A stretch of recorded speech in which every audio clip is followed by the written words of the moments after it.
The darkness of space stretched endlessly before the survey vessel Pathfinder as it moved through the outer reaches of human space. Captain Marcus Thompson stood at the bridge's main viewport, his tired eyes scanning the void ahead. 3 months of routine survey work had yielded nothing interesting, and his crew was getting restless. "Captain, I'm picking up something strange on the long-range scanners," said Robert, the ship's sensor operator. His voice carried an unusual edge of excitement. "It's big, really big."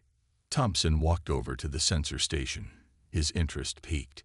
The Pathfinder wasn't meant to find anything out here. This sector had been declared empty decades ago. "Show me," he ordered, leaning over Robert's shoulder. The scan results made Thompson's heart skip a beat. The object was massive, easily several kilometers long. Its profile matched nothing in their database, yet something about its shape seemed oddly familiar. "Wake up Dr. Reed," Thompson commanded. "We're going to need her expertise on this one." As the bridge crew scrambled to action, he couldn't shake the feeling that they had just stumbled onto something important. Emma Reed arrived on the bridge 15 minutes later, her gray jumpsuit wrinkled from sleep. Her eyes widened as she looked at the sensor readings. "This can't be right," she whispered, fingers flying over the console. "The energy signature. It's human in origin." "Human?" Thompson frowned. "There shouldn't be any human ships out here, especially not something this size." "Not just any human ship," Reed said, her voice filled with awe. "Captain, I think we found the Invincible." A heavy silence fell over the bridge. Every human knew about the Invincible, the legendary dreadnought that vanished during the Centauri War 2 centuries ago. Its disappearance had marked a turning point in the war, leading to years of bitter struggle before humanity finally achieved a costly victory. "Get us closer," Thompson ordered. "But maintain safe distance.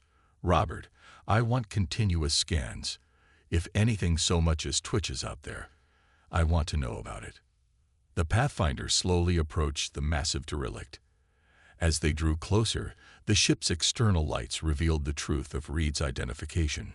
The scared hull bore the faded markings of the Earth fleet, and there, barely visible beneath 2 centuries of space dust, was the name, HMS Invincible. "Look at the hull damage," Reed said, studying the magnified images. "These aren't just battle scars. Something strange happened to this ship." She pointed to patterns of distortion in the metal. "I've never seen damage like this before."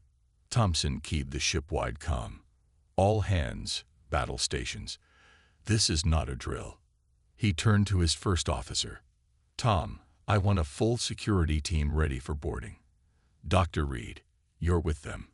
Find out if that ship is safe to enter." The next few hours were tense as the crew prepared for boarding operations. The Pathfinder's small complement of 20 crew members moved with practiced efficiency, but Thompson could sense their nervous energy. This was supposed to be a simple survey mission, not a recovery operation for one of the most famous lost ships in human history. Reed's voice crackled over the comm as her team completed their initial survey.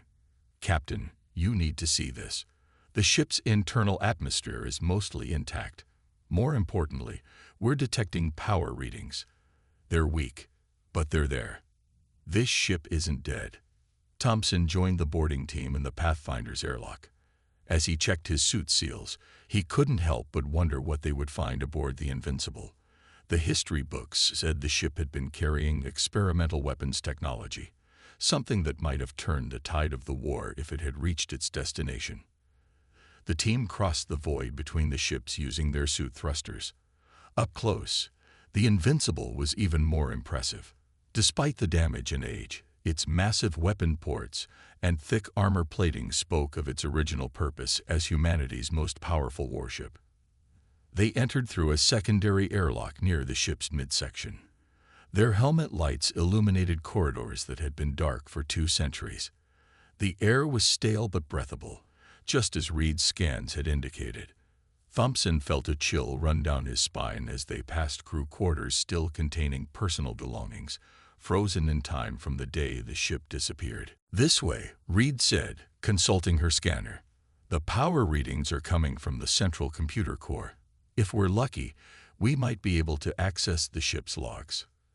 They made their way deeper into the vessel, passing through corridors that grew progressively more disturbing.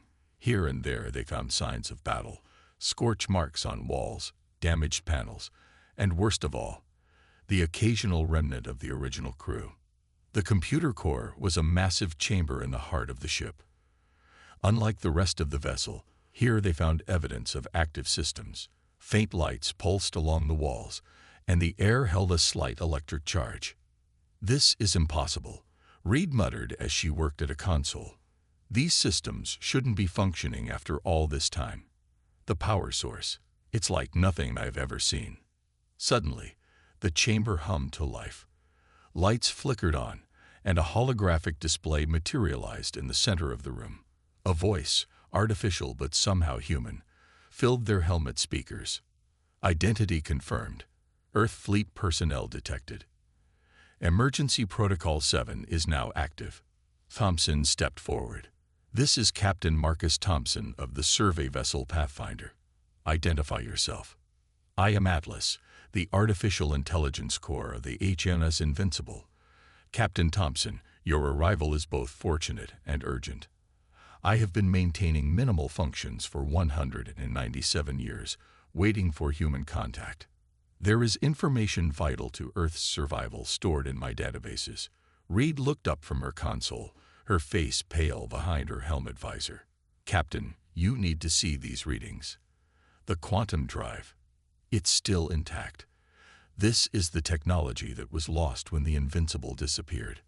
Before Thompson could respond, Robert's voice cut in over the comm.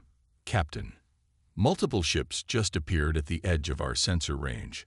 Their configurations match known Alderaan Empire vessels, a lot of them." Thompson's mind raced. The Alderaan Empire, humanity's current threat, was believed to be technologically superior in every way. But here they were, standing in a ship that might hold the key to evening the odds. "How long until they reach us?" Thompson asked. 20 minutes at their current speed," Robert replied. "Atlas," Thompson addressed the AI, "we need to know what happened to this ship, and we need to know now. Why did the Invincible disappear?" The holographic display changed, showing images of a long-ago battle. "Captain, what I am about to share will change the course of human history. Again. But first, you must understand what really happened during our last battle with the Centauri Collective." As the AI began its tale, Thompson knew their simple survey mission had just become something much more important. The race to unlock the Invincible's secrets before the Alderaan fleet arrived had begun, and the fate of humanity might once again rest with this long-lost Dreadnought. Atlas's holographic display filled the computer core with images of a fierce space battle. Captain Thompson and his team watched as ancient ships exchanged fire, their weapons lighting up the void. But Thompson kept glancing at his mission clock, 18 minutes until the Alderaan fleet arrived. "During the final days of the Centauri War," Atlas explained, "we discovered a fundamental flaw in their shield technology. But before we could transmit this information to Earth Fleet Command, we were caught in a temporal anomaly. The entire ship was frozen in time." "That explains the strange damage patterns," Reed said, her eyes moving between the hologram and her scanner. "The hull shows signs of temporal stress. But Atlas, what about the quantum drive?" "The records say it was experimental technology." A new image appeared, showing complex engine schematics. The quantum drive was more than just a propulsion system. It could detect and exploit weaknesses in enemy shield frequencies. But it required immense power and was highly unstable. "Captain," Robert's voice cut in over the comm, 15 minutes until contact. The Alderaan fleet is spreading out. Looks like they're planning to surround us." Thompson made a quick decision. "Dr. Reed, can we get this ship running?" Reed studied her readings. "Maybe. The main systems are intact, just dormant. Atlas has been keeping the core systems alive all these years. But Captain, powering up a ship this old is incredibly dangerous. More dangerous than facing an Alderaan battle fleet in a survey vessel?" Thompson asked. "Atlas, Can you help us restart the Invincible systems? Yes, but there are risks. The quantum drive's power signature will be detected by the Alderaan fleet, and if the drive destabilizes, it could destroy both ships. Thompson turned to his team. Return to the Pathfinder. Tell Tom to prep for emergency departure if this goes wrong. He looked at Reed. Doctor, I need you to stay and help with the restart. As the security team headed back, Thompson contacted his ship. Robert, send out a distress call to Earth Fleet. Full encryption. Tell them we found the Invincible and need immediate support. Reed was already working at a console, her fingers flying over the ancient controls. Atlas, begin power-up sequence. Redirect all available energy to critical systems only. We don't need weapons yet, just shields and the quantum drive. The massive ship began to hum around them. Lights flickered on throughout the corridors, and the deck vibrated as long-dormant systems came back to life. Warning alerts flashed across Reed's console. Power fluctuations in the main grid, she reported. The conduits aren't handling the load well after all this time. Atlas, can you reroute through secondary systems? We're routing power. Warning, quantum drive initialization will require 3 minutes to complete. Detecting multiple incoming ships on attack vectors. Thompson watched the tactical display as the Alderaan fleet moved closer. Their ships were sleek and powerful, products of a civilization centuries ahead of humanity in technology. Or at least that's what everyone believed. Captain, Robert called. They're hailing us. Put it through to my helmet comm. A cold, precise voice filled his helmet. Earth vessel, this is Commander Dex of the Alderaan Empire. You have entered restricted space and accessed prohibited technology. Surrender immediately or be destroyed. Thompson smiled grimly. This is Captain Thompson. Strange that you're claiming restricted space 10,000 light-years from your empire. How did you know we were here so quickly? They've been watching the Invincible, Reed said suddenly. That's why this sector was declared empty. They knew it was here all along. 2 minutes until quantum drive initialization, Atlas announced, detecting enemy weapons powering up. The first shots from the Alderaan fleet lit up space around them. The Pathfinder, small and agile, managed to dodge the initial barrage, but it was only a matter of time. Atlas, we need shields now, Thompson ordered. Emergency power to shields. Warning, this will delay quantum drive initialization by 40 seconds. The Invincible's ancient shield generators roared to life, creating a protective bubble around both ships. The Alderaan weapons fire splashed harmlessly against it, for now. Shield strength at 60% and falling, Atlas reported. The power requirements are straining the rebuilt circuits. Reed worked frantically at her console, trying to stabilize the power grid. The quantum drive is drawing too much power. We need to balance the load or everything will fail. Thompson watched as more Alderaan ships arrived. They were taking positions in a sphere around the Invincible, their weapons charging for a coordinated strike. They knew they had to destroy the ancient Dreadnought before its weapons came online. 30 seconds to quantum drive initialization, Atlas announced. Shield strength at 40%. The Alderaan fleet opened fire with everything they had. The shield bubble around the Invincible lit up like a sun as it absorbed the assault. Warning alarms blared through the computer core. Shield collapse imminent, Atlas warned. Quantum drive at 90% charge. Route everything to the drive. Thompson ordered. Shields, life support, everything. Captain, that's suicide. Reed protested. Atlas, do it. The shields dropped. In the seconds before the Alderaan weapons could strike, the quantum drive reached full power. Reality itself seemed to bend around the ancient Dreadnought. Quantum field established, Atlas announced. Detecting shield frequency patterns from all Alderaan vessels. They are identical to Centauri configurations. How is that possible? Reed asked, staring at the readings. The Alderaans didn't develop their technology, Thompson realized. They found it, just like we found the Invincible. They'd been using Centauri technology all along. Quantum field targeting enemy shield frequencies, Atlas reported. Firing disruption pulse. A wave of invisible energy burst from the Invincible. When it reached the Alderaan ships, their shields flickered and died.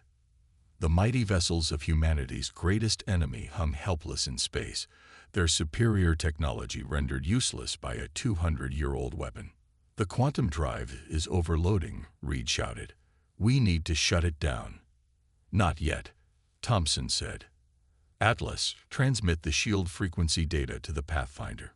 Robert, send it to Earth Fleet Command immediately." The Invincible shuddered as its ancient systems began to fail. Panels exploded around them, and the deck plates groaned under the strain. "Quantum drive critical," Atlas announced calmly. "Total system failure in 20 seconds. You must evacuate." Thompson looked at the tactical display one last time. The Alderaan fleet was in chaos, their ships trying to restart their shields. The precious data was already being transmitted to Earth. They had done it. "Reed, let's go."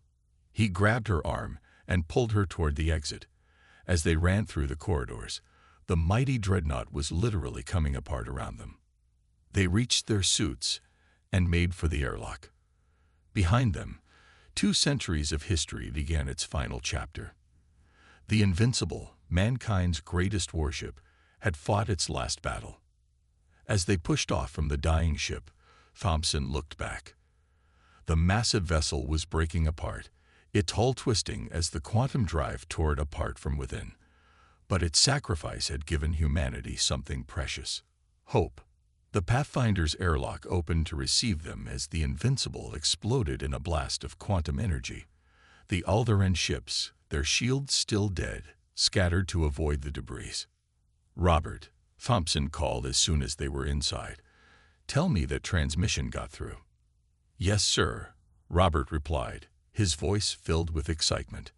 "Earth Fleet confirms receipt of the data. They're already analyzing the shield frequencies. Sir, they say this changes everything." Thompson helped Reed to her feet. Through the viewport, they could see the remnants of the Invincible spreading across the stars like a new constellation. Somewhere in that cloud of debris was Atlas, the faithful AI who had waited 2 centuries to complete its mission. "Send another message to Fleet Command," Thompson ordered. Tell them the Invincible has saved humanity one last time." The Pathfinder raced through space, pushing its engines to their limits. Behind them, the remaining Alderaan ships had regrouped and were giving chase. The data they carried was too valuable to lose, and the enemy knew it. Thompson stood on his bridge, watching the tactical display with growing concern. They had survived the encounter with the Invincible, but now they faced a new problem. Even with their shields compromised, the Alderaan ships were faster and better armed than his small survey vessel. "How long until we reach the jump point?" he asked. 20 minutes at maximum speed," Robert replied. "But the Alderaans will catch us before then. Their engines are still superior to ours." Reed worked frantically at the engineering station, where she had taken over from the regular engineer. "I might have an idea." The Invincible's data transmission included more than just shield frequencies. There were fragments of other technical data mixed in. "What kind of data?" Thompson asked. "Engine specifications, power systems. Atlas was trying to give us everything it could before the end. If I can decode it quickly enough, we might find something useful." The ship shuddered as a distant shot from the Alderaan fleet passed close by. They were still out of effective weapons range, but that wouldn't last long. "Do what you can, Doctor. Tom, get our security teams to the escape pods. If we're captured, I want that data scattered across as many targets as possible." Reed's fingers flew over her console as she dug through the massive data package they had received. The Invincible's final transmission had been rushed and partially corrupted, but there was still valuable information hidden within it. "Got something," she exclaimed. The Invincible's quantum drive wasn't just for weapons. It could also be used for short-range teleportation. The power requirements were enormous, but She paused, thinking hard. "Captain, I think we can modify our jump drive using this principle." "What do you mean?" Thompson moved to her station. "A normal jump drive creates a tunnel through space. But according to this, the quantum drive could fold space itself. We can't match that power, but maybe we can create a smaller effect. A quantum skip instead of a full jump." Another shot rocked the ship. "Shields at 60%. Robert called out. "They're getting closer." Thompson made a quick decision. "Do it. What do you need?" "Time. And power. Lots of power." Reed was already pulling up the jump drive specifications. "We'll have to shut down everything except life support and minimal shields." "How long?" 10 minutes, maybe less if I can get the power flow right." Thompson nodded. "Tom, get me every engineer on this ship. Dr. Reed is in charge of them. Robert, evasive pattern delta. Buy us as much time as you can." The next few minutes were tense as Reed and the engineering team worked to modify the jump drive. The Pathfinder zigzagged through space, using every trick its crew knew to avoid the increasingly accurate Alderaan fire. "Shields at 40%. Robert reported. "Multiple impacts." "Drive modifications at 70%. Reed called back. "But Captain, there's something else in this data. Something about the Alderaans." Another hit rocked the ship hard. Warning lights flashed across multiple stations.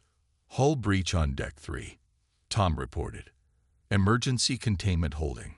5 more minutes, Reed promised. "Just give me 5 minutes." Thompson watched as the Alderaan ships spread out, trying to box them in. Their tactics were familiar. Too familiar. He walked over to Reed's station. "What did you find about the Alderaans?" Reed showed him her screen. According to the Invincible's records, the Centauri didn't just disappear after the war. Some of them fled to unexplored space. They found a primitive civilization and conquered it, sharing just enough technology to create a powerful military force. "The Alderaans," Thompson breathed. "They're puppets. The Centauri have been using them to try again, to conquer humanity through proxies." "Drive modifications complete," Reed announced. "But sir, we can only do this once. The power surge will burn out the drive completely." The ship shook violently. "Shields failing," Robert shouted. "They're charging weapons for a killing blow." "Plot a course directly for Earth," Thompson ordered. "Everyone hang on. Dr. Reed, do it." Reed activated the modified drive.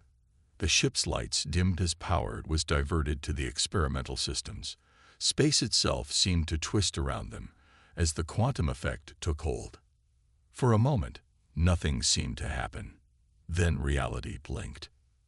The Pathfinder reappeared 2 light-years away, well out of range of the Alderaan fleet.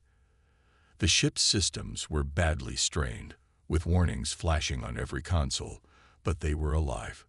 "Status report," Thompson called out. "Jump drive is completely burned out," Reed reported. "But the main engines are still functional. We're about 6 hours from the nearest Earth fleet outpost at normal speed." "Multiple ships appearing on long-range sensors," Robert announced. Then his face broke into a grin. "Earth fleet signatures. The outpost must have picked up our distress call." Thompson allowed himself to relax slightly. They had made it, but the implications of what they had learned weighed heavily on his mind. The Centauri were still out there, using the Alderaan Empire as their pawns in a centuries-old game of revenge. "Send a priority message to Fleet Command," he ordered. "Tell them we need to speak with Admiral Turner immediately. The data we recovered from the Invincible isn't just about shield frequencies. It's evidence of a much bigger threat." As the Earth fleet ships approached, Thompson looked at his tired crew. They had started this mission as simple surveyors, but they had uncovered a secret that would change the course of human history. The Invincible's last gift wasn't just military technology. It was the truth about humanity's enemies, both old and new. Reed joined him at the viewport, watching the fleet ships grow larger. "What do you think will happen now?" "Now," Thompson considered the question. Now we prepare. The Alderans will know we escaped with the data. They'll know their shields are compromised. And somewhere out there, their Centauri masters will realize their deception is about to be exposed. We're not ready for another war, Reed said quietly. No, Thompson agreed. But thanks to the Invincible and its crew's sacrifice, we're not helpless anymore. We know who our real enemy is. We have their technical data. And most importantly, we know they can be beaten. The first Earth Fleet ship pulled alongside the Pathfinder, preparing to dock. Soon they would transfer the precious data and brief Admiral Turner on everything they have discovered. The real work was just beginning. But as Thompson prepared to receive the fleet officers, he spared one last thought for Atlas and the ancient Dreadnought that had waited so long to complete its final mission. The Invincible had lived up to its name, not through immortality, but by passing on the knowledge humanity needed to survive. The next war was coming, but this time, humanity would be ready. Admiral Turner's hologram stood in the Pathfinder's briefing room, his expression grave as he reviewed the data from the Invincible. Thompson and Reed had spent the last 3 hours explaining everything they had discovered about the Alderan Empire and their Centauri controllers. This changes our entire strategic position, Turner said finally. If the Alderans are just puppets, then we're not facing a superior civilization. We're fighting our old enemies in new clothes. Yes, sir, Thompson agreed. But there's more. Dr. Reed has been analyzing the technical data we recovered. The quantum drive technology isn't just a weapon. It could change everything about how we fight this war. Reed stepped forward, pulling up technical diagrams on the holographic display. The Invincible's quantum drive was decades ahead of anything we have now. But with the data we recovered, we might be able to reproduce it. Not just for weapons, but for shields, communications, even faster than light travel. How long would it take to build? Turner asked. That's the problem, sir, Reed replied. Months, maybe years, and we don't have that kind of time. The Alderans, the Centauri, they know we have this data now. They'll attack before we can develop it. Turner nodded grimly. They're already moving. We've detected massive fleet movements at the edge of Alderan space. They're preparing for a full-scale invasion. Then we need a different approach, Thompson said. Doctor, what about the prototype quantum drive at the Echo Base Research Facility? Could we modify it using what we learned from the Invincible? Reed's eyes lit up. Maybe. It's an older design, but the basic principles are similar. If we could integrate the Invincible's control systems. She turned to Admiral Turner. Sir, we need access to that facility. Turner was quiet for a moment, considering. Echo Base is our most secure research facility. If the Alderans discover its location. He sighed. But we're out of options. Captain Thompson, you and Dr. Reed will head there immediately. I'm giving you full authority to modify the prototype. Just get it working before the enemy arrives. The journey to Echo Base took 2 days. The facility was hidden in an asteroid field, protected by powerful cloaking technology. As the Pathfinder approached, Thompson couldn't help but admire the ingenuity of its design. The entire base was built inside a massive asteroid, virtually invisible to outside sensors. The base's chief scientist, Dr. Wells, met them in the main lab. The prototype quantum drive sat in the center of the room, surrounded by complex monitoring equipment. It was smaller than the Invincible's drive, but Reed's eyes gleamed with excitement as she examined it. The basic design is sound, she said, but they were missing crucial elements in the control systems. With the Invincible's data, we can make it work properly. They worked around the clock, modifying the prototype. Reed led the technical team, integrating the ancient Dreadnought's control algorithms into the modern systems. Thompson coordinated with base security, knowing they were in a race against time. On the 4th day, alarms blared throughout the facility. Multiple ships dropping out of jump space, the security officer announced. Alderan signatures, it's a full battle fleet. Thompson rushed to the control room. The tactical display showed dozens of enemy ships approaching the asteroid field. How did they find us? They must have tracked the quantum signatures from our modifications, Reed said, joining him. The prototype's been running at high power for days. How long until the drive is ready? Reed shook her head. We need at least an hour to complete the final calibrations. If we try to use it now, it could tear the base apart. The first Alderaan shots struck the asteroid field, destroying the smaller rocks. Their ships moved in a precise pattern, methodically eliminating any possible hiding place. Base defenses online, the security officer reported, but we can't hold them off for long. Our shields weren't designed for this kind of assault. Thompson watched the enemy fleets approach. Their formation was familiar. The same tactics the Centauri had used in the old war. Doctor, what if we don't need the drive to be fully operational? What if we just need it to work once? Reed understood immediately. Like the Invincible, one massive pulse to disrupt their shields. She thought for a moment. It's possible, but we'd have to route power from the entire base. We'd be defenseless. Better than being dead, Thompson said. He turned to the security officer. Tell all personnel to evacuate to the emergency shelters. Dr. Wells, we need control of all power systems. The next 40 minutes were a blur of activity. As the Alderaan fleet drew closer, Reed and her team worked frantically to modify the prototype for one massive burst. The base shuddered under enemy fire, its shields weakening with each hit. Power systems ready, Dr. Wells reported. But sir, even if this works, the pulse will destroy the prototype. All our research will mean nothing if we don't survive. Thompson finished. Dr. Reed.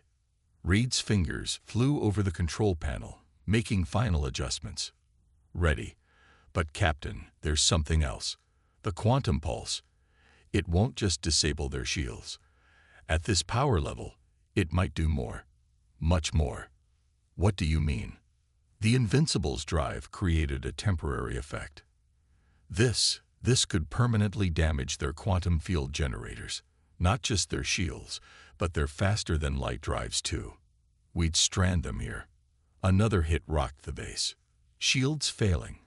The security officer shouted. They're powering up their main weapons. Thompson looked at the tactical display.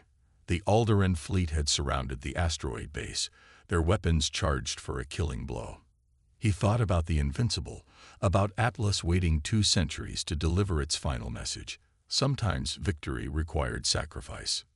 Do it, he ordered. Reed activated the prototype. The quantum drive hummed, building to a frequency that made their teeth vibrate. Warning lights flashed across every console as power was drawn from the base's systems. Quantum field established, Reed announced. Pulse firing in 3, 2, 1. The world went white. A wave of quantum energy burst from the prototype, expanding outward like a ripple in space itself. When it reached the Alderaan fleet, their ships seemed to flicker, as if reality itself was uncertain about their existence. Then, one by one, their systems failed, not just shields this time, but everything that operated on quantum principles. The mighty warships hung dead in space, their advanced technology transformed into useless metal. The prototype exploded, taking half the lab with it. But as the smoke cleared, Thompson stared at the tactical display in amazement. The entire Alderaan fleet, 30 ships and thousands of crew, was completely helpless. Send word to Admiral Turner, he ordered. Tell him it worked. Better than we could have hoped. And tell him to hurry. We've got prisoners to collect. Reed joined him at the display, watching Earth fleet ships already jumping in to secure the disabled vessels. We didn't just beat them, she said quietly. We've broken their technology. Their entire empire was built on Centauri quantum science. Without it, they're no longer a threat, Thompson finished. And somewhere out there, their Centauri masters are about to learn that their weapons can be turned against them. Again. The quantum pulse had done more than win a battle. It had changed the balance of power in the galaxy forever. Humanity had taken its first real step toward becoming the dominant force in known space, and it had all started with a lost Dreadnought, waiting patiently in the void to deliver its final message. 6 months had passed since the battle at Echo Base. Captain Thompson stood at the window of Earth Fleet Command's main conference room, watching ships move through the orbital lanes above Earth. Many of them were captured Alderaan vessels, now repainted in Earth Fleet colors. It was still strange to see them flying under human control. The door opened, and Dr. Reed entered. She looked different now, wearing the formal uniform of the Fleet Science Division, with commander's ranks on her collar. The last few months had been busy for both of them. "The final report is ready," she said, joining him at the window. "The interrogations of the Alderaan crews have confirmed everything. The Centauri have been controlling their empire from the shadows for over a century, building them into a weapon to use against Earth." Thompson nodded. "And now that weapon has backfired. How many Alderaan worlds have surrendered?" 15 so far. Without their quantum technology, their fleet is crippled. Most of their colonies are asking for Earth protection now that they know the truth about their Centauri masters. Admiral Turner joined them, carrying a data pad with the latest intelligence reports. "We've located the main Centauri base," he announced. "It's in a system beyond the edge of Alderaan space. They've been hiding there all this time, pulling the strings of their puppet empire." "Are they a threat?" Thompson asked. "Not anymore," Turner replied. "When the quantum pulse disabled the Alderaan fleet, it sent a cascade through their entire network. Every piece of quantum technology they controlled went dark. The Centauri are trapped in their hidden system, unable to even send messages to their former servants." Reed smiled.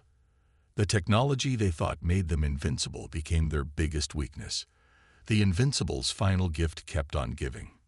"Speaking of gifts," Turner said, "the reconstruction team finished analyzing the data from the captured Alderaan ships. Dr. Reed, your theory was correct. Their entire technological base came from salvaged Centauri designs. They never truly understood how it worked. They just used what they were given. That's why they couldn't adapt when we destroyed their quantum systems," Reed said. "They didn't know how to build anything else. The Centauri kept them dependent." Thompson turned from the window. "And now?" "Now we help them rebuild," Turner said. "But with their own technology this time, not hand-me-downs from their former masters. Many of the younger Alderaans are eager to work with us. They're tired of being puppets." A young officer entered the room with an urgent message. "Sirs, we're receiving a transmission. It's from the Centauri system." They gathered around the communication display. The face that appeared was clearly Centauri. They had the same distinctive features that appeared in historical records from the Old War. The alien looked old and tired. "I am Speaker Voss of the Centauri Remnant," the alien said. "We request terms for surrender." Thompson watched the proud alien force out those words. 2 centuries of plotting revenge, undone in 6 months by the very technology they had tried to use against humanity. "Tell them we'll accept their surrender," Turner ordered. "On one condition: they share everything they know about quantum science. Not just the weapons, but all of it. It's time for them to help build something instead of trying to destroy." After the transmission ended, Reed turned to Thompson. "You know what this means. With both Centauri and Alderaan quantum technology to study, we can advance our understanding by decades. The prototype we built at Echo Base was just the beginning. As long as we're smarter about using it than they were," Thompson said. "Power isn't just about having advanced technology. It's about how you use it." Turner nodded in agreement, "which is why the Fleet Council has approved a new initiative. We're establishing the Invincible Institute, a center for quantum research and development. But this time, it won't be hidden away. We're inviting scientists from Earth, the former Alderaan worlds, and yes, even the Centauri. Working together instead of fighting," Reed said. "Atlas would have appreciated that." Thompson smiled, remembering the faithful AI that had waited so long to deliver its message. The first thing we should study is AI technology. Atlas proved that artificial intelligence can be more than just a tool. It can have wisdom. Already in progress, Turner said. In fact, Dr. Reed will be heading the AI division of the new institute. We're hoping to recover some of Atlas's code from the Invincible's wreckage. Reed looked surprised. Sir, I haven't heard about this assignment. Because I'm officially offering it now, Turner replied. You understand both the technology and its implications. We need someone who remembers what Atlas taught us. That knowledge is meant to be shared, not hoarded. An alert sounded from the datapad. Turner checked it and smiled. The first Alderaan ships retrofitted with new Earth engines are ready for their test flights. Shall we go watch? They walked together to the observation deck. Below them, 3 former Alderaan cruisers waited in their docking cradles. Their quantum drives had been replaced with standard human engines, less advanced, but more reliable, and most importantly, built by free people working together. Captain, Reed said suddenly, do you ever wonder if the Invincible knew? If Atlas somehow planned all of this? Thompson watched as the first ship lifted off, its new engines glowing bright against the Earth's atmosphere. I think Atlas knew exactly what it was doing. It didn't just wait 200 years to give us a weapon. It waited to give us a chance to do things differently. The ships rose higher, their formation perfect as they prepared for their first flight under human control. As Thompson watched them, he thought about how much had changed. The discovery of one lost Dreadnought had transformed 3 civilizations. The Alderaans were free from their puppet masters. The Centauri had finally laid down their ancient grudge, and humanity had learned that its greatest strength wasn't in technology, but in the wisdom to use it properly. The Invincible lived up to its name, he said quietly. Not because it was unbeatable, but because what it stood for couldn't be destroyed. Hope, wisdom, the belief that knowledge should be used to build, not destroy. Above them, the ships reached their jump point and disappeared into faster-than-light travel, heading out to explore a galaxy that was suddenly full of possibilities instead of threats. The age of quantum technology had ended, but something better had taken its place, an age of cooperation and shared discovery. The lost Dreadnought had changed history not through force of arms, but by showing them a better way forward. And as humanity reached out to its former enemies with offers of friendship instead of threats, the spirit of the Invincible and its faithful AI lived on in every peaceful exchange of knowledge and every step toward a brighter future.